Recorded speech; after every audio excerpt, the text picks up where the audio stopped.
بسم اللہ الرحمن الرحیم۔ السلام علیکم۔ کیا واقعی یہودیت ختم ہونے والی ہے؟ کیا واقعی قرآن پاک میں اللہ تعالیٰ نے پیشن گوئی کی ہے کہ یہودیت عنقریب دنیا سے ختم ہو جائے گی؟ کیا واقعی وہ وقت آ چکا ہے کہ زمین سے یہودیت کا وجود ختم ہو جائے گا؟ ہمارے چینل میں دوبارہ خوش آمدید۔ آج ہم گہرائی میں ڈوب رہے ہیں۔ ہم ایک دلچسپ موضوع کھولتے ہیں اور کچھ رازوں سے پردہ اٹھاتے ہیں۔ بنی اسرائیل زمین پر فساد برپا کرنے والی قوم تھی، جنہوں نے موسیٰ علیہ السلام کے زمانے میں فساد برپا کیا اور اللہ تعالیٰ کا ان پر عذاب نازل ہوا۔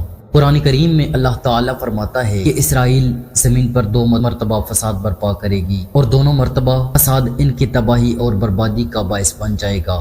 جیسا کہ ہم دیکھتے ہیں کہ پہلی مرتبہ انہوں نے جب موسیٰ علیہ السلام کے زمانے میں فساد برپا کیا تو اللہ پاک کا ان پر عذاب نازل ہوا۔ یقیناً قرآن کریم کی پیشن گوئی اس بات کی طرف اشارہ کرتی ہے کہ موجودہ دور میں یہودی ایک مرتبہ پھر زمین پر فساد پھیلا رہے ہیں اور یقیناً ان کی تباہی اور بربادی بہت قریب ہے۔ آئیے مزید جانتے ہیں کہ قرآن کریم کی وہ پیشن گوئی کون سی ہے جس کے بارے میں اللہ پاک نے بنی اسرائیل کے بارے میں 2 مرتبہ فساد برپا کرنے کا ذکر کیا ہے۔ قرآن کریم نے سورۃ مبارک اس طرح کی آیت نمبر 4 میں یہودیوں کو مخاطب کیا ہے۔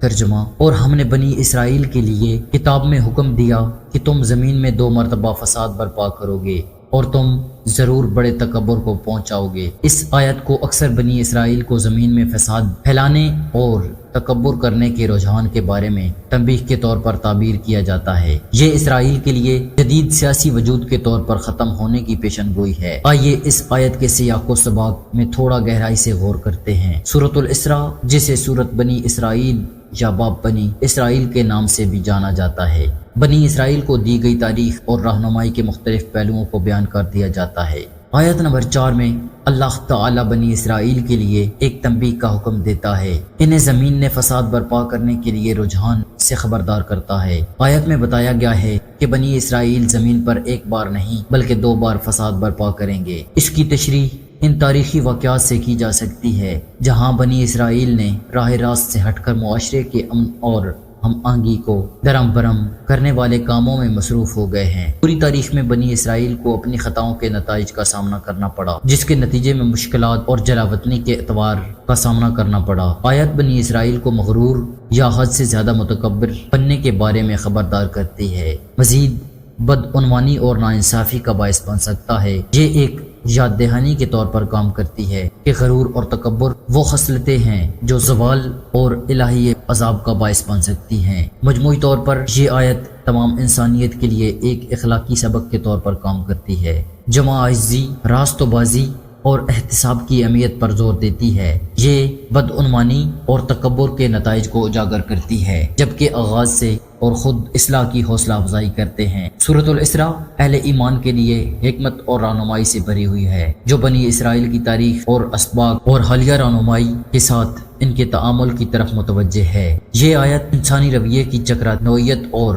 راست بازی کے راستے سے ہٹنے کے نتائج کی یاد دہانی کے طور پر کام کرتی ہے۔ بنی اسرائیل سے براہ راست کرتے ہوئے قرآنی آیات اخلاقی اصولوں کی عالمگیریت اور تمام قوموں اور برادریوں کے جواب دہی کی اہمیت کو واضح کرتی ہے۔ یہ اس بات پر زور دیتی ہے کہ کوئی بھی گروہ خدائی قانون سے مستثنا نہیں اور یہ کہ سب اپنے اعمال کی بنیاد اس کے فیصلے کے تابع ہیں۔ زمین پر فساد پھیلانے کا ذکر ناانصافی، جبر اور اخلاق زوال کے تباہ کن اثرات کو نمایاں کرتی ہے۔ یہ اخلاقی طرز عمل اور سماجی ذمہ داری کی ضرورت پر زور دیتے ہوئے معاشرے کے توازن اور ہم آہنگی کو خراب کرنے والے اعمال کے خلاف خبردار کرتی ہے۔ انتباہ کی تکرار یہ بتاتے ہوئے کہ بدعنوانی 2 بار ہوگی، روی اور نتائج کا ایک نمونہ بتاتی ہے۔ یہ نمونہ ان تاریخ واقعات کی عکاسی کرتی ہے جہاں بنی اسرائیل کو اپنے گناہوں کے لیے عذاب الہی کا سامنا کرنا پڑا، جو آنے والی نسلوں کے لیے ایک احتیاطی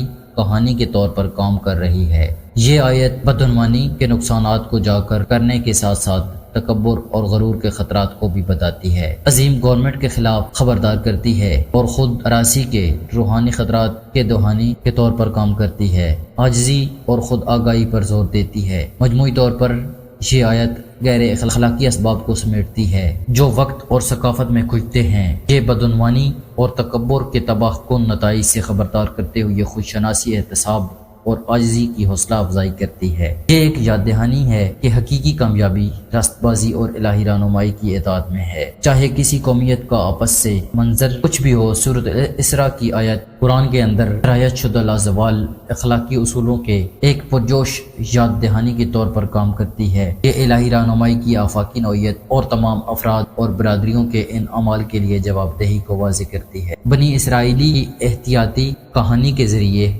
یہ ہمیں بدعنوانی، تکبر، اخلاقی زوال کے خطرات کے بارے میں سکھاتی ہے، جبکہ عاجزی، راستہ بازی اور اخلاقی طرز عمل کی اہمیت پر زور دیتی ہے۔ آئیے ہم اپنی زندگیوں میں انصاف، دیانت اور رحم کے اقدار کو برقرار رکھنے کی کوشش کریں۔